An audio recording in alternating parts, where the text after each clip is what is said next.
Tai jo, šiandien aš norėjau pakalbėti apie kūrėjas ir kūrybą, vėliau biškį detaliau įeisiu į kokia tema yra, bet vieną konceptą aš tiesiog noriu biškį pirmą ištyrinėti prieš tai, kad pradėti į tą pagrindinį dalyką. Tai mes žmonės kaip kūrėjai, mes kaip pastoviai kažką mėgstam sukurti, ar dainą, ar ten kažkokį paveikslą, arba taip, kaip mes drabužius rengiamės, taip toliau, meno išraiškos visokios būna, bet ką mes dažnai galime pastebėti, toks universalus principas yra, kad per meną žmogus išreiškia kažkokius savo bruožus ar kažkokią savo emociją. Dažniausiai tai atitinka. Jeigu aš dainuoju, tai jeigu jaučiuosi laimingas, tai aš dainuosiu kažkokius linksmus dalykus. Jeigu aš jaučiuosi laimingas, aš turbūt nupiešiu kažkokius paveikslus, kur bus, nežinau, daug visokių spalvų ir bus labai gražu ir ten atrodys linksmai. Ir kai mes žiūrime bet kokį to meniško išsireiškimo būdą, taip kaip aš apsirengęs, mes galime pastebėti to žmogaus kažkokias charakteristikas, mes galime suprasti, koks jisai yra, vien iš to, tos kažkokios išorinės, ką jisai sukūrė.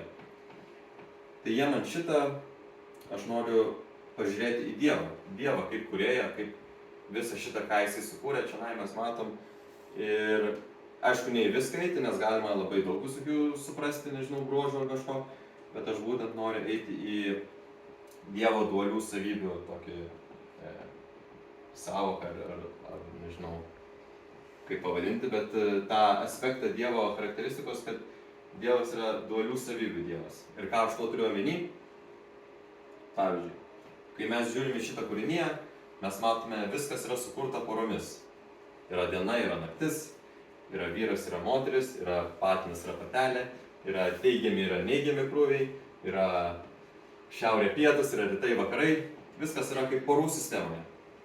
Ir ką mes dar galime pamatyti, tose porų sistemose atskiri tie individai, pavyzdžiui žmogus, jisai turi kažkokią vidinę prigimtį ir turi išorinę formą. Pavyzdžiui, mano vidinė prigimtis bus mano protas. Jūs mano smegenis galite pamatyti, jeigu skylę padvysit, bet mano proto jūs nepamatysit, tas mano mintis ir ką aš ten mąstau, kas ten vyksta. Jūs negalite to išimti ir parodyti kažkaip žmonėm. Bet, o kūnas yra mano jau išorinė forma, tą jūs visi matote, aš esu čionai. Ir tas kūrinė yra labai daug kur pastebima, kaip sakiau, žmoguje protas ir kūnas, gyvūnuose instinktas ir kūnas, tuose plants, žodžiu, augaluose yra tropizmas ir kūnas, ir taip toliau galite viską matyti. Čia yra, jeigu ką, gamtos dėsniai, čia šiaip aš buvau primiršęs iš biologijos, bet čia, kaip čia vadinasi, kvotelis ir piestelė. Čia kaip šitie dauginasi ir galime eiti iki pačios apačios, kur yra dalelės ir jos yra jos būna arba neigiamai, arba teigiamai įkrautos ir kaip jos susikuria, tai kažkokie gamtos dėsniai plus energija ir mes turime dalelės. Tai kodėl aš apie visą šitą kalbu ir ką mums tai reiškia ir ką iš viso Biblija apie tai sako, ar kažkaip mes galime rasti sąsajų tarp šitų kažkokių dualizmų visur, kur mes žiūrime ir tarp to, kaip Dievas kūrė ir ką Dievas sukūrė.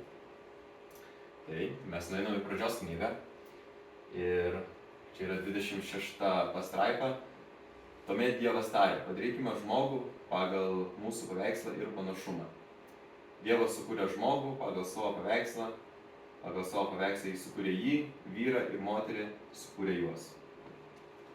Ir aš manau, va šitie du sakiniai yra žiauriai gilūs ir jeigu į juos labai įsigilinti, galima surasti prasmę, kodėl Dievas sukūrė, galima suprasti, kas atsitiko blogai, kur buvo prasta ir nežinau, čia šitose žodžiuose yra toks auksas paslėptas ir aš tikrai, man jį namuose darant skaitęs, labai man buvo entuziazmas narplioti visą šitą, nes tikrai čia yra tokia didelė paslaptis ir kodėl aš tai sakau.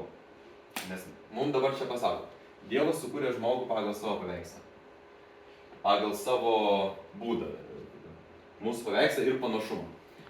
Dievas, mes žinome, jis nėra kažkoks matomas ar fizinė kažkokia būtybė, kad reiškia, kad žmogus atrodo kaip jisai.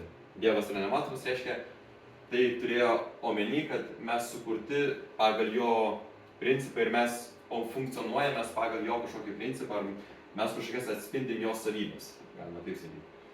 Ir gerai, tada mes turime vyrą ir moterį.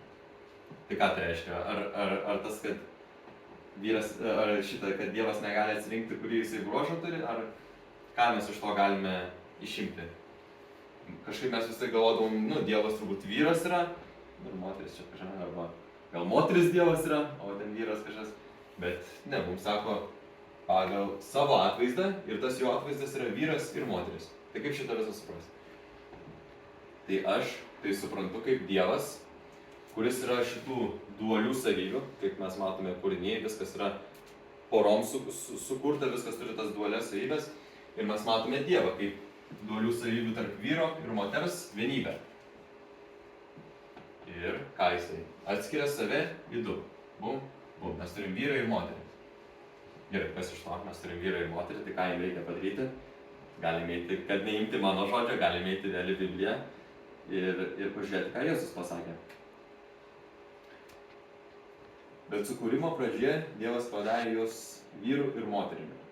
Todėl vyras paliks savo tėvą ir motiną ir susivienys su savo žmona. Ir abu taps vienu kūnu. Todėl, ką Dievas sujungė, tegul nieks neatskiria. Gerai.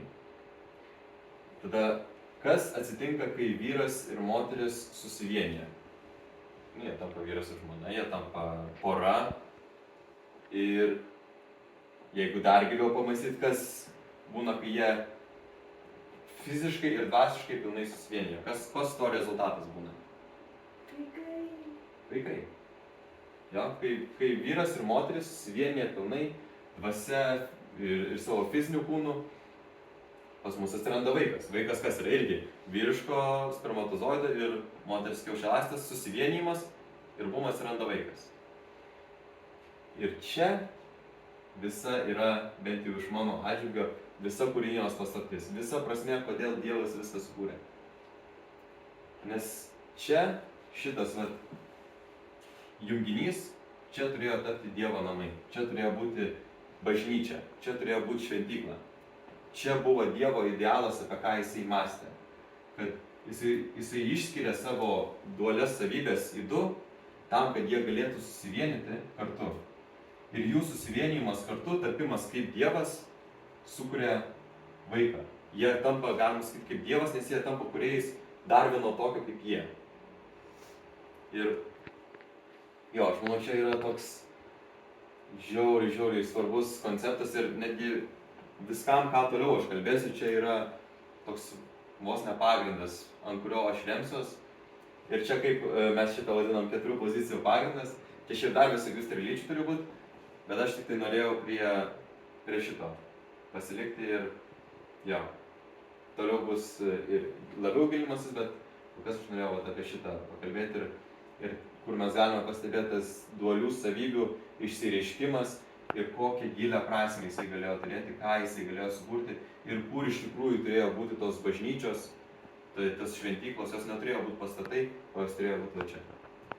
Va čia turėjo būti Dievo šventykla, kur Dievas jaučiasi, kad čia yra jo namai, kad čia yra jo meilė ir čia yra, kur jisai gali apsistoti. Ir viskas. Mano paskaita baigta. Aš kaip ir norėjau vis tai šitą trumpai padaryti, tai tikiuosi ir liko trumpai. Ja, galim pabaigti ir tada eisime prie diskusijų ar arbatos, ar, sakant, pat, kai norėsim.